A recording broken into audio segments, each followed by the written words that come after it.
আসসালামু আলাইকুম। আমি শেখ আব্দুল জলিল সংবাদ পর্যালোচনায় আজকে আপনাদের সম্মুখে উপস্থিত হয়েছি এবং একটি সংবাদ পর্যালোচনা করছি। সেটি হচ্ছে যে অন্তর্বর্তীকালীন সরকারের দায়িত্ব গ্রহণের পর থেকে অর্থাৎ ১০০ দিন যখন পূরণ হলো, তখন এই সরকারের যে সফলতা এবং ব্যর্থতা, সেই সফলতা এবং ব্যর্থতা নিয়ে আজকে আমাদের আজকের এই আয়োজন।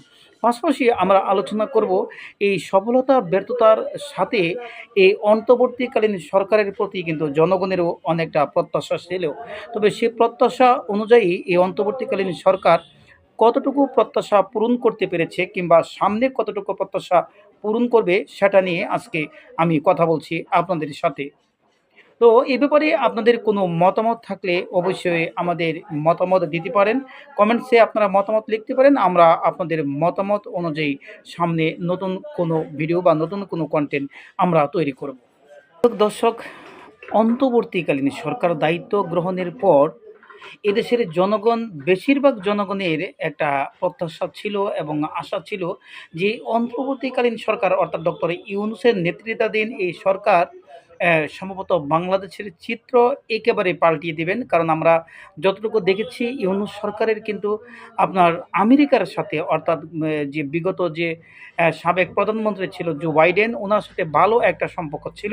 সেই সম্পর্কের সুবাদে মানুষ স্বাভাবিকভাবে একটু আশা এবং প্রত্যাশা বেশি করেছিল এই ইউনূস সরকারের কাছে। তারা মানে চাচ্ছিল যে ইউনূস সরকার রাতারাতি না হলেও খুব শীঘ্রই অর্থাৎ অতি তাড়াতাড়ি দ্রুত এই আমাদের বাংলাদেশের চিত্র পাল্টিয়ে দিবে। কিন্তু এই বর্তমান অন্তর্বর্তীকালীন সরকারের ১০০ দিন পূরণ হয়েছে, আপনারা দেখেছেন। তো এই ১০০ দিনের মধ্যে আমরা কতটুকু আসলে এই সরকার জনগণের যে প্রত্যাশা ছিল, সেই প্রত্যাশা অনুযায়ী কাজ করতে পেরেছেন কিংবা জনগণের প্রত্যাশা পূরণ করতে পেরেছেন, সেটাই এখন ভাবার বিষয়।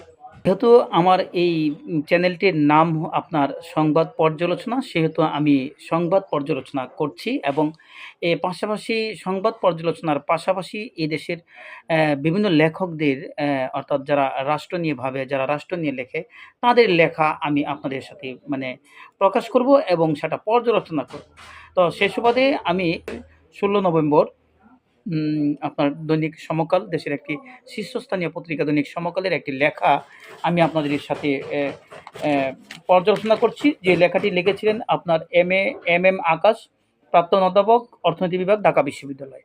অর্থাৎ এম আকাশ নামে একজন প্রাক্তন অধ্যাপক, যিনি ঢাকা বিশ্ববিদ্যালয়ে একসময় অধ্যাপক ছিলেন। তো উনি একটি লেখা লিখেছেন। এই লেখাটি মূলত আমরা আলোচনা এবং পর্যালোচনা করছি। আর এই লেখার উপরে যদি কারো কোনো আলোচনা থাকে, কারো কোনো কমেন্টস থাকে, তাহলে অবশ্যই আপনারা আপনাদের সুচিন্তিত মতামত এবং কমেন্টস আমাদের পেশ করবেন। তো যাই হোক, এই লেখাটার আপনার হেডলাইন ছিল এরকম যে অন্তর্বর্তী সরকারের ১০০ দিনে প্রত্যাশা ও হতাশা। আকাশ অর্থাৎ সমকালীন প্রসঙ্গ নিয়ে লেখা আকাশের এই লেখাটি নিয়ে আজকে আলোচনা করছি। তো যাই হোক, কথাই বলে আপনার বৃক্ষের পরিচয় ফলে। বর্তমানে অন্তর্বর্তী সরকারের বয়স অবশ্যই বেশি নয়। হ্যাঁ, এটা উনি বলছেন যে অন্তর্বর্তীকালীন সরকারের বয়স অবশ্যই বেশি নয়। সুতরাং তার ফল এখনই আমরা পুরোপুরি বুঝতে পারবো, তা হয়তো সঠিক প্রত্যাশা করা ঠিক হবে না। তবে এরই মধ্যে মানে এই কয়েকটি সমস্যা এবং জটিলতার লক্ষণ মানুষকে ক্রমশ সন্দেহ ও হতাশার দিকে ঠেলে দিচ্ছে। সেই প্রশ্ন, হতাশা ও এর বিপরীতে এখন জনগণের মধ্যে বিদ্যমান আশা, আকাঙ্ক্ষা এবং প্রত্যাশা একে একে তুলে ধরা হলো এই লেখাটির মধ্যে। অর্থাৎ যে অন্তর্বর্তীকালীন সরকারের বয়স উনি বলছেন যে খুবই কম। এই খুবই কম বয়সে ওনার এই সরকারের প্রতি যে আমাদের যে আশা প্রত্যাশা, সেটা মানে পুরোপুরি চাওয়া ঠিক হবে না। তো এরই মধ্যে কয়েকটি সমস্যা এবং জটিলতার লক্ষণ মানুষকে আপনার ক্রমশ সন্দেহ ও হতাশার দিকে ঠেলে নিয়ে যাচ্ছে। এই ব্যাপারটা নিয়ে আমরা এখন আজকে আলোচনা করছি। যে হতাশা নাম্বার ১, সেখানে কি লেখা আছে যে দক্ষিণপন্থী পৃথিবী, অর্থাৎ দক্ষিণপন্থীদের প্রতি ভালোবাসা, আলাদা দরদ, আলাদা প্রেম, আলাদা মহব্বত, এটাই হয়তো উনি বোঝাচ্ছেন। যে প্রথম থেকে অন্তর্বর্তীকালীন সরকার রেডিক্যাল গণতান্ত্রিক শক্তি ও বামপন্থীদের প্রতি তেমন অনুরাগ দেখালো না। জামায়াত সহ দক্ষিণপন্থী শক্তির প্রতি তার পক্ষপাতিত্ব ক্রমশ বড় হয়ে ফুটে উঠল। যদিও উপদেষ্টা মণ্ডলীর নির্বাচনের সময় ডক্টর ইউনূস কর্তৃক নির্দলীয় লোকদেরই এবং একজন বামপন্থীদেরও মনোনয়ন দেওয়া হয়েছে এবং বিভিন্ন কমিশন প্রধান ও টাস্ক ফোর্স প্রধান নির্বাচনের সময় কিছুটা দল নিরপেক্ষতা ও প্রগতিশীলতা বজায় রাখা হয়েছে।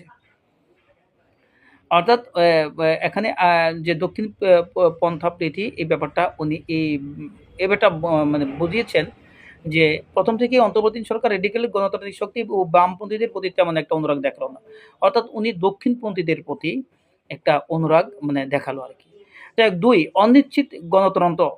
এ পর্যন্ত সরকার কতদিন থাকবে এবং ন্যূনতম কোন কোন কাজগুলো করবে তার একটি সুস্পষ্ট রুটম্যাপ দিতে পারেনি। এটা নিশ্চয়ই সরকারের সবচেয়ে বড় ব্যর্থতা। হ্যাঁ, আমরা দেখেছি যে বিএনপি বিশেষ করে বিএনপি বারবার নির্বাচনের রুটম্যাপ ঘোষণা করার জন্য বারবার এই সরকারের প্রতি দাবি করে আসছেন। কিন্তু এই সরকার কিন্তু সংস্কারের অজুহাত দেখিয়ে বা বিভিন্ন কথা বলে উনি কিন্তু এই সরকার যে আপনার এই রোডম্যাপ ঘোষণা করছে না। তো যাই হোক, আর সংস্কার বলতে আমরা কিন্তু দেখেছি ৮ই আগস্ট ডক্টর ইউনূস সরকার ক্ষমতা গ্রহণের পর কিন্তু উনি সংস্কারের যে একটা মানে ধারাবাহিকতা উনি বজায় রেখেছেন সেটা কিন্তু আমরা লক্ষ্য করেছি। অর্থাৎ প্রশাসন থেকে যে দলীয়করণ, অর্থাৎ মানে গণহারে বদলি, এই যে একটা অবস্থা, অর্থাৎ হলো অন্তর্বর্তীকালীন সরকারের ভাষ্যমতে যে বর্তমান যে প্রশাসনের প্রতিটা সেক্টরে আপনার বিগত যে যারা গণ অভ্যুত্থানের মুখে পতন হয়েছে আওয়ামী লীগ সরকার, ওই সরকারের লোকজন দ্বারাই কিন্তু প্রশাসন সজ্জিত। এটা হচ্ছে অন্তর্বর্তীকালীন সরকারের ভাষ্য। তবে এই যে বিগত সরকারের লোক দ্বারা এই প্রশাসন মানে সজ্জিত হয়েছে, সেখানে আপনার সংস্কার চলছে এবং বিভিন্ন জায়গায় বিভিন্ন সেক্টরে কিন্তু এই সরকার সংস্কার করছে। তো যাই হোক, তারপর আমি এই বাকিটা পাঠ করছি। তো এই যে এটা নিশ্চয়ই, অর্থাৎ এই যে মানে সরকার কতদিন থাকবে, ন্যূনতম কোন কাজগুলো করবে তার একটি সুনির্দিষ্ট রুটম্যাপ এই সরকার দিতে পারেনি। এটা এই লেখক এম আকাশ উনি এই সরকারের একটা সবচেয়ে বড় ব্যর্থতা হিসেবে দেখছেন। তো মনে হয়েছিল নির্দলীয় নির্বাচন কমিশন গঠন দ্রুত সমাপ্ত করে আপনার নির্বাচনে সব গণতান্ত্রিক দলের অংশগ্রহণ নিশ্চিত করে টাকা, পেশিশক্তি ও প্রশাসনিক প্রভাবমুক্ত একটি অবাধ, সুষ্ঠু, নিরপেক্ষ, অংশগ্রহণমূলক এবং লেভেল প্লেয়িং ফিল্ডিং নির্বাচনের জন্য অন্তর্বর্তী সরকার উদ্যোগ নিয়ে তার সুনির্দিষ্ট পরিকল্পনায় তুলে ধরবে। সেখানে সব গণতান্ত্রিক রাজনৈতিক দলের অংশগ্রহণ নিশ্চিত হবে। মানে যে একটা প্রত্যাশা ছিল যে দ্রুত নির্দলীয় নির্বাচন কমিশন গঠন করে নির্বাচন, গণতান্ত্রিক দলের অংশগ্রহণ নিশ্চিত করে অবাধ, পেশিশক্তি, প্রশাসনিক প্রভাবমুক্ত একটি অবাধ, সুষ্ঠু, নিরপেক্ষ নির্বাচনের লেভেল প্লেয়িং অর্থাৎ ব্যবস্থা করবে। তো বা কিংবা এর পরিকল্পনা গ্রহণ করবে, যেখানে সব গণতান্ত্রিক রাজনৈতিক দলের অংশগ্রহণ নিশ্চিত হবে। হ্যাঁ, কিন্তু সরকার এই পথে না গিয়ে কমিশন গঠন করে বিষয়টি ৩ মাস পিছিয়ে দিয়েছে। আমরা মনে করি জনগণ আর কোনো দখলদার বা স্বৈরাচারী রাজত্ব চায় না, কিন্তু নানাভাবে সর্বত্র নতুন দখলদারদের ক্ষমতা কাঠামো গড়ে উঠতে দেখা যাচ্ছে। ও সব হামলা, মামলা, মব আক্রমণের মাধ্যমে কখনো ঘৃণিত, কখনো আধা ঘৃণিত, আবার কখনো নির্দোষ ব্যক্তিদের ধরে ধরে আক্রমণ অব্যাহত আছে। আমরাও কিন্তু এটা লক্ষ্য করেছি যে দেশের যে একটা অবস্থা। তো যাই হোক, কিন্তু একটি দলের সব সদস্য সমর্থক যে সমান অপরাধী ছিলেন না, সেটাও বিবেচনায় নিতে হবে। তো যাই হোক, লেখক যেদিকে ইঙ্গিত করেছেন সেটা আমি বলতে চাচ্ছি না। অর্থাৎ আপনারাও দেখেছেন যে অন্তর্বর্তীকালীন সরকার দায়িত্ব গ্রহণের পর কিন্তু অনেকেই মানে আপনার মামলার আসামি করা হয়েছে, গণহারে মামলা দেওয়া হয়েছে। যারা জড়িত তাদেরকেও মামলার আসামি করা হয়েছে, যারা এই ব্যাপারে কিছুই জানে না তাদেরকেও মামলার আসামি করে হচ্ছে। এরকম ঘটনা কিন্তু আমাদের দেশে ঘটেছে। তারপরেও বিভিন্নভাবে হয়রানি, মারধর, মানে এরকম ঘটনাও কিন্তু অহরহ বাংলাদেশে ঘটছে। তো এই লেখক উনি মনে করছেন যে আসলে যে একটি দলের সব সদস্য বা সমর্থক যে সমান অপরাধী ছিলেন তা কিন্তু নয় ওনার দৃষ্টিতে। এটা আমার দৃষ্টিতেও হয়তো ঠিক, হয়তো আপনাদের দৃষ্টিতেও এই ব্যাপারটা হয়তো এই ব্যাপারে উনি বিবেচনা নেওয়ার জন্য অন্তর্বর্তীকালীন সরকারের প্রতি একটা আহ্বান জানিয়েছেন। তো নানা রকম মিথ্যা ট্যাগ লাগিয়ে বাক ব্যক্তি সংগঠনের স্বাধীনতা ক্ষুণ্ণ করা আইনসঙ্গত হবে না। তো এর ফলে ভীতি ও অনিশ্চয়তা ফিরে এসেছে। আগামীতে ত্রয়োদশ নির্বাচন করতে এবং কাদের নিয়ে তা হবে এটি নিয়ে এই অনিশ্চিত অবস্থা যত দ্রুত কমিয়ে একটা অবাধ, সুষ্ঠু, প্রতিযোগিতামূলক আবহাওয়া তৈরি করা যাবে, ততই গণতন্ত্র বিপদমুক্ত ও অংশগ্রহণ হবে। ওনার কথা হলো যে আগামী নির্বাচনের যে রুটম্যাপ একটা সুন্দরভাবে, অর্থাৎ সমস্ত সংস্কার শেষে একটা রুটম্যাপ দ্রুত দিয়ে নির্বাচনে আপনার একটা অবাধ সুষ্ঠু নির্বাচনের ব্যবস্থা করা, এবং কারা কারা ওই নির্বাচনে অংশগ্রহণ করবে এরকম একটা ব্যবস্থা নিয়ে আপনার দ্রুত একটি অবাধ ও সুষ্ঠু প্রতিযোগিতামূলক আবহাওয়া তৈরি করা যাবে। ততই যত তাড়াতাড়ি এই পরিবেশটা তৈরি করা যাবে, ততই গণতন্ত্র বিপদমুক্ত এবং অংশগ্রহণমূলক হবে। যাই হোক, হতাশা নাম্বার আপনার ২ বলছিলাম, এখন হতাশা নাম্বার ৩। এখানে রয়েছে যে বাজারে যে খাদ্যমূল্য নিয়ন্ত্রণের চেষ্টা করেও সরকার ব্যর্থ হয়েছে। হ্যাঁ, এটা আমরা লক্ষ্য করেছি। যে আপনার দিন, দিন আমরা যেটা ভাবছিলাম যে অন্তর্বর্তীকালীন সরকার দায়িত্ব গ্রহণের পর সম্ভবত যে বাজারে যে নিত্য প্রয়োজনীয় যে দ্রব্যমূল্য, শাকসবজি, মাছ, তরি-তরকারি থেকে শুরু করে সবকিছু, এই সবকিছুর যে একটা ঊর্ধ্বগতি, অর্থাৎ ঊর্ধ্বদাম, যেটা লাগাম মানে মানে টানা সম্ভব না, অর্থাৎ আমাদের হিমশিম খেতে হয় সাধারণ মানুষের। এই যে একটা দ্রব্যমূল্যের ঊর্ধ্বগতি, এই জিনিসটা হয়তো অন্তর্বর্তীকালীন সরকার একটু কমিয়ে আনার জন্য ব্যাপক ভূমিকা রাখবে। কিন্তু না, আসলে আমরা দেখি অন্তর্বর্তীকালীন সরকার দায়িত্ব গ্রহণের পর কিন্তু এই যে বাজারে যে নিত্য প্রয়োজনীয় দ্রব্যমূল্য, এর মধ্যে কিন্তু আপনার তেমন একটা প্রভাব পড়েনি। অর্থাৎ দ্রব্যমূল্যের দাম কিন্তু ক্রমশ মানে বৃদ্ধি পাচ্ছে আমরা লক্ষ্য করছি। অর্থাৎ বাজারে গেলে আমরা ৫০০-১,০০০ টাকার নোট নিয়ে গেলে আপনার কয়েকটা সবজি কেনার পরে আপনার কিন্তু শেষ হয়ে যায়। এ হচ্ছে অবস্থা। দেশের যারা ধনী পর্যায়ের মানুষ কিংবা যারা মোটামুটি ধনী পর্যায়ের মানুষ, তাদের অবস্থা যেখানে অত্যন্ত খারাপ এই দ্রব্যমূল্যের বৃদ্ধির কারণে, সেখানে যারা দিনমজুর, শ্রমিক এবং সাধারণ মানুষ, তাদের অবস্থা কীরকম সেটা আপনারা হয়তো জানেন। তো আমি এই লেখাটা হয়তো পর্যালোচনা করছি। উনি এটাই বোঝাচ্ছেন যে অন্তর্বর্তীকালীন সরকারের কাছে জনগণের যে প্রত্যাশা ছিল, সে প্রত্যাশাটা ছিল যে অন্তর্বর্তীকালীন সরকার দায়িত্ব গ্রহণের পর অর্থাৎ দ্রব্যমূল্যের বাজার নিয়ন্ত্রণ হয়তো সম্ভব হবে, এবং ওনারা খুব শীঘ্রই হয়তো বাজারটা নিয়ন্ত্রণ করবে। কিন্তু না, সেটা হয়নি। তবে আমিও মনে করছি যে এই অন্তর্বর্তীকালীন সরকারের ব্যর্থতা। তবে এই ব্যর্থতা কাটিয়ে ওঠার জন্য বাজার যত তাড়াতাড়ি দ্রব্যমূল্যের দাম যত মানে নিয়ন্ত্রণের মধ্যে আনা যাবে, ততই এই সরকারের সফলতা আসবে এবং এই সরকারের বিশ্বাসযোগ্যতা মানুষের কাছে ব্যাপক হারে বৃদ্ধি পাবে বলে আমি মনে করি। তো যাই হোক, তারপর আপনার আরেকটা ব্যাপার হচ্ছে যে ওই যে দায়মুক্তির হতাশা। সম্প্রতি সরকার তার দায়মুক্তির জন্য একটি খসড়া অধ্যাদেশ প্রণয়ন করেছে। এটি একটি গেজেট প্রকাশের অপেক্ষায়। সবাই জানেন এই সরকারের চরিত্র না বিপ্লবী না সাংবিধানিক। যেহেতু কোটা আন্দোলনকারীদের একাংশের দাবি করে যে এটি একটি বিপ্লবী সরকার, এটি সাংবিধানিক বিধির অধীন কোনো সরকার নয়, সেহেতু এ সরকারের মধ্যে তার দায় মুক্তি নিয়ে বাবার তাগিদ কীভাবে তৈরি হলো সেটা জনগণ এখনও বুঝে উঠতে পারেনি। বাংলাদেশে অধ্যাদেশের যে খসড়া সংবাদপত্রে ইতিমধ্যে প্রকাশিত হয়েছে, তাদের সবচেয়ে বিতর্কিত বিষয় হচ্ছে এই অন্তর্বর্তী সরকারের কোনো কাজ নিয়ে কোথাও ভবিষ্যতে কোনো প্রশ্ন করা যাবে না। এটা এক ধরনের ইনডেমনিটি আইন, যা আগস্ট গণঅভ্যুত্থানের গণতান্ত্রিক স্পিরিটের সঙ্গে সাদৃশ্যপূর্ণ নয়। অতীতে এসব অবশ্যই অনেক অগণতান্ত্রিক শক্তি এই ধরনের অধ্যাদেশ দিয়ে নিজেদের নিরাপত্তা রক্ষা করতে পারেনি। বঙ্গবন্ধু হত্যাকারীদের ইনডেমনিটি অধ্যাদেশ ২০০২ সালের clean heart operation indemnity ordinance বা রক্ষী বাহিনীর ইনডেমনিটি অর্ডিন্যান্স, সবই যেহেতু মৌলিকভাবে এক ধরনের বেআইনি কাজ ছিল, সেহেতু তা নিয়ে পরে গণতান্ত্রিক শাসনামলের আদালতে নতুন করে প্রশ্ন তুলে ধরা সম্ভব হয়েছে এবং কোথাও কোথাও সেগুলো খারিজও করা হয়েছে।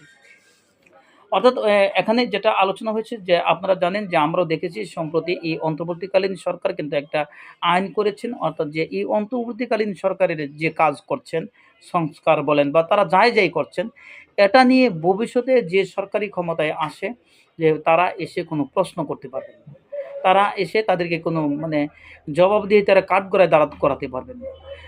এই যে দাঁড় করাতে পারবেন না এবং প্রশ্ন করতে পারবেন না এবং জিজ্ঞাসা করতে পারবেন না, এই ব্যাপারে তারা একটা আইন আপনার সম্ভবত করছে, খসড়া করেছে, যে একটি গেজেট আকারে প্রকাশের অপেক্ষায় রয়েছে। তো সেখানে আপনারা জানেন যে এই সরকার কিন্তু এই সরকারের চরিত্র না বিপ্লবী না সাংবিধানিক। তবে কোটা আন্দোলনকারীদের একাংশের দাবি এটি একটি বিপ্লবী সরকার। তো যাই হোক, যেহেতু আপনার এই সরকারের আমরা জানি সবাই যে আপনার জবাবদিহিতার মধ্যে আসা উচিত, এবং তাহলে হয়তো এই দেশের গণতন্ত্র ফিরে আসবে এবং এই দেশের অর্থনৈতিক অবস্থা ভালো থাকবে এবং এই দেশ প্রশ্নের সম্মুখীন হবে না। তো যে সরকারি ক্ষমতায় থাকে, যেই দায়িত্বে থাকে, পরবর্তী পর্যায়ে উনি বদলি কিংবা চাকরিচ্যুত কিংবা চলে গেলে কিংবা ক্ষমতাচ্যুত হলে যাতে তার আমলের তার সময়ের যে কাজগুলো করা হয়েছিল সে ভুলের জন্য অর্থাৎ শাস্তি কিংবা ভুল করার জন্য বিচারের সম্মুখীন হওয়া আর ভালো কাজের জন্য মানে বাহাবা দেওয়া এরকম একটা রীতি কিন্তু থাকা উচিত। তবে অন্তর্বর্তীকালীন সরকার যে দায়িত্বটা মানে যে কাজগুলো মানে করছেন, যে অধ্যাদেশটা জারি করার মানে পথে রয়েছেন, সেটি হচ্ছে ওনাদের কাজের কোনো সমালোচনা বা কোনো প্রশ্নের সম্মুখীন বা মানে করা যাবে না। এটা এই লেখক বলছেন যে এটা সম্ভবত ইনডিমনিটি অধ্যাদেশের মতো। অর্থাৎ আমরা জানি বিগত আওয়ামী লীগ সরকারের আগে আওয়ামী লীগ সরকারের আমলে আমরা শুনেছি ওনাদের অনেকের নেতাদের বক্তব্য যে ইনডিমনিটি, ভয়ঙ্কর ইনডিমনিটি আইন প্রণয়ন করে বঙ্গবন্ধু হত্যা মানে আসামিদের মানে দীর্ঘদিন বিচারের বাইরে রাখা হয়েছিল। সে কারণে ওনারা এই আইনটি বাতিল করেছে। তো যাই হোক, এই লেখক বলছেন যে এই এই যদি এরকমই হয়, অন্তর্বর্তীকালীন সরকারের কাজে কোনো প্রশ্ন করা যাবে না, এরকম যদি হয় তাহলে এটা আপনার এই ইনডিমনিটি আইনের মতো হবে। এটা এই মানে এই লেখকের ভাষ্য। তো এই লেখকের সাথে আমিও একমত, সম্ভবত আপনারাও একমত হবেন যে হ্যাঁ, অবশ্যই এরকম একটা আইন প্রণয়ন করা সম্ভবত ঠিক হবে না। তো যাই হোক, সর্বশেষ বলতে চাই, অধ্যাদেশ দিয়ে নিরাপত্তা অর্জিত হবে না। বর্ধিত জনকল্যাণ, বৈষম্য হ্রাস ও প্রকৃত গণতন্ত্র প্রতিষ্ঠা করেই এই অন্তর্বর্তী সরকারকে নিজেদের দায়িত্ব সুষ্ঠুভাবে পালন ও জনগণের মন থেকে প্রশ্ন ও হতাশা দূর করতে হবে। সেটাই হবে তাদের শ্রেষ্ঠ রক্ষা কবচ। আরেকটি কথা না বলে পারছি না, সেটা হচ্ছে ট্রাম্পের জয়ের পর ভূ রাজনীতিতে নতুন করে কোনো প্রতিকূল পরিবর্তন হলে তা প্রত্যক্ষভাবে এই মুহূর্তে বর্তমান সরকারকে মোকাবেলা করতে হবে। লেখকের শেষ কথা, সরকারের কিছু কিছু দিকের ক্ষেত্রে যেমন সফলতা রয়েছে, তবে অনেক ক্ষেত্রে ব্যর্থতা রয়েছে। আর এই ব্যর্থতাগুলো কাটিয়ে ওঠা উচিত এবং জনগণের প্রত্যাশা যেরকম আমরা চেয়েছিলাম সেরকম অন্তর্বর্তীকালীন সরকার ওরকম করা উচিত। সবচেয়ে বড় ব্যাপার হচ্ছে যে নির্বাচনের রুটম্যাপ ঘোষণা দেওয়া উচিত। এই সরকারের খুব উচিত যে আপনার বাজারে যে দ্রব্যমূল্যের যে ঊর্ধ্বগতি, এই ঊর্ধ্বগতি রোধ করা এবং এই সরকারের উচিত লেখকের ভাষ্যমতে আমিও যে একটা আইন প্রণয়ন করবে বা করার পথে যে এই সরকারের কোনো কাজ নিয়ে কোনো কথা বলা যাবে না, সেরকম আইন সম্ভবত করার ক্ষেত্রে একটু ভাবা দরকার। তো যাই হোক দর্শক, আপনারা সবাই ভালো থাকবেন। আমার এই সংবাদ পর্যালোচনা ইউটিউব এই চ্যানেলটির আজকের এই প্রথম ভিডিও সম্ভবত অনেক ভুল ত্রুটি হয়েছে। আপনারা ক্ষমা সুন্দর দৃষ্টিতে থেকে আমার এই চ্যানেলটি সাবস্ক্রাইব করে দিবেন এবং আমার এই চ্যানেলের সংবাদ পর্যালোচনার প্রত্যেকটা কন্টেন্ট আপনারা নিয়মিত দেখবেন, এই আশা রেখে সকলকে সালাম দিয়ে শেষ করছি। আসসালামু আলাইকুম ওয়া রাহমাতুল্লাহি ওয়া বারাকাতুহু।